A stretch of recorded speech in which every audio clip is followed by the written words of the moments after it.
ಬಡವರಿಗೆ ಮನೆ ಕಟ್ಟಿಕೊಡಲು ಮುಂದಾದ ಸರ್ಕಾರ. ವಸತಿ ಯೋಜನೆಯ ಸ್ವಂತ ಮನೆ. ಇಲ್ಲಿದೆ ಈ ವಿಡಿಯೋದಲ್ಲಿ ಕಂಪ್ಲೀಟ್ ಮಾಹಿತಿ. ವಿಡಿಯೋವನ್ನು ಕೊನೆವರೆಗೂ ನೋಡಿ ಮತ್ತು ಚಾನಲ್ಗೆ ಹೊಸಬರಾಗಿದ್ದರೆ ಸಬ್ಸ್ಕ್ರೈಬ್ ಆಗಿ. ಯಾವುದೇ ಸರ್ಕಾರವಿರಲಿ ಅದರ ಉದ್ದೇಶ ಜನ ಕಲ್ಯಾಣವೇ ಆಗಿರುತ್ತದೆ. ರಾಜ್ಯ ಸರ್ಕಾರವಿರಲಿ ಕೇಂದ್ರ ಸರ್ಕಾರವಿರಲಿ ಮೂಲಭೂತ ಅವಕಾಶವನ್ನು ಪೂರೈಸುವುದು ಅವುಗಳ ಕರ್ತವ್ಯವಾಗಿದೆ. ಮೂಲಭೂತ ಅಗತ್ಯತೆಗಳಲ್ಲಿ ವಸತಿ ಕೂಡ ಒಂದಾಗಿದೆ. ನಮ್ಮ ದೇಶದಲ್ಲಿ ಇಂದಿಗೂ ಕೋಟ್ಯಾಂತರ ಜನರು ವಾಸಿಸಲು ಒಂದು ಸ್ವಂತ ಮನೆ ಇಲ್ಲದೆ ಪರದಾಡುತ್ತಿದ್ದಾರೆ. ಇಂಥವರಿಗೆ ಮನೆ ಒದಗಿಸಬೇಕು ಎನ್ನುವ ಉದ್ದೇಶದಿಂದ ಕೇಂದ್ರ ಸರ್ಕಾರವು ಈ ಬಾರಿ ಮಂಡಿಸಿದ ಮಧ್ಯಂತರ ಬಜೆಟ್ನಲ್ಲಿ ವಸತಿ ಯೋಜನೆಯ ನಿಯಮಗಳನ್ನು ಇನ್ನಷ್ಟು ಸರಳಗೊಳಿಸಿದೆ. ಬಾಡಿಗೆ ಮನೆಗಳಲ್ಲಿ ಹಾಗೂ ಸ್ಲಮ್ಗಳಲ್ಲಿ ವಾಸಿಸುವ ಜನರಿಗೆ ಮನೆ ಕಟ್ಟಿಕೊಡಲು ಈ ಬಾರಿ ಮಂಡಿಸಿದ ಬಜೆಟ್ನಲ್ಲಿ ಘೋಷಣೆ ಮಾಡಲಾಗಿದೆ. ಈ ಯೋಜನೆಯ ಕುರಿತು ಬೆಳವಣಿಗೆಗಳು ಈಗಾಗಲೇ ಆರಂಭಗೊಂಡಿದೆ ಎಂದು ತಿಳಿದು ಬಂದಿದೆ.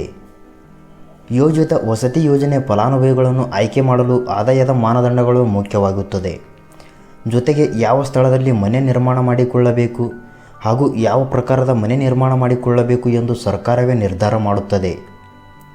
ಕೇಂದ್ರ ಸರ್ಕಾರದ ವಸತಿ ಹಾಗೂ ನಗರ ವ್ಯವಹಾರಗಳ ಸಚಿವಾಲಯವು ಇದರ ನಿಯಮಗಳನ್ನು ಅಂತಿಮಗೊಳಿಸಿದ ನಂತರ ಅದನ್ನು ಹಣಕಾಸು ಸಚಿವಾಲಯಕ್ಕೆ ಕಳುಹಿಸಲಾಗುತ್ತದೆ. ಆಗ ಈ ಯೋಜನೆಗೆ ಎಷ್ಟು ಹಣ ಬೇಕಾಗುತ್ತದೆ ಎನ್ನುವುದನ್ನು ನಿರ್ಧಾರ ಮಾಡಲಾಗುತ್ತದೆ. ಪ್ರಸ್ತುತ ಅಭಿವೃದ್ಧಿ ಹೊಂದಿರುವ ದೇಶವಾಗಿರುವುದರಿಂದ ಆದಾಯ ಮಟ್ಟಗಳು ವಸತಿ ಯೋಜನೆಯ ಪ್ರಕಾರಗಳು ಭೌಗೋಳಿಕ ಸ್ಥಳಗಳನ್ನು ಅವಲೋಕಿಸಿ ಎಷ್ಟು ಹಣ ಬೇಕಾಗುತ್ತದೆ ಎಂದು ಅಧಿಕಾರಿಗಳು ತೀರ್ಮಾನ ಕೈಗೊಳ್ಳಲಿದ್ದಾರೆ. ಫೆಬ್ರವರಿ 1ರಂದು ಹಣಕಾಸು ಸಚಿವರಾದ ನಿರ್ಮಲಾ ಸೀತಾರಾಮನ್ ಅವರು ಈ ವರ್ಷದ ಮಧ್ಯಂತರ ಬಜೆಟ್ ಮಂಡಿಸಿದ್ದಾರೆ. ಈ ಬಜೆಟ್ನಲ್ಲಿ ಬಾಡಿಗೆ ಮನೆಗಳು, ಕೊಳಗೇರಿಗಳು, ಸ್ಲಮ್ಗಳಲ್ಲಿ ವಾಸಿಸುವ ಜನರಿಗೆ ಮನೆ ನಿರ್ಮಾಣ ಮಾಡಿಕೊಳ್ಳುವುದು ಸರ್ಕಾರದ ಉದ್ದೇಶವಾಗಿದೆ. ಪ್ರತಿಯೊಬ್ಬರು ಸ್ವಂತ ಮನೆ ಹೊಂದಿರಬೇಕು ಎನ್ನುವುದು ಕೇಂದ್ರ ಸರ್ಕಾರದ ಗುರಿ.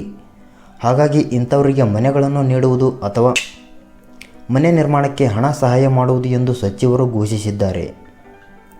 ಈ ಘೋಷಣೆಯು ಪ್ರಧಾನಮಂತ್ರಿ ಗ್ರಾಮೀಣ ಆವಾಸ್ ಯೋಜನೆಯ ಹಾಗೂ ಪ್ರಧಾನಮಂತ್ರಿ ನಗರ್ ಆವಾಸ್ ಯೋಜನೆ ಎಲ್ಲವನ್ನೂ ಒಳಗೊಂಡಿರುವ ಯೋಜನೆಯಾಗಿದೆ.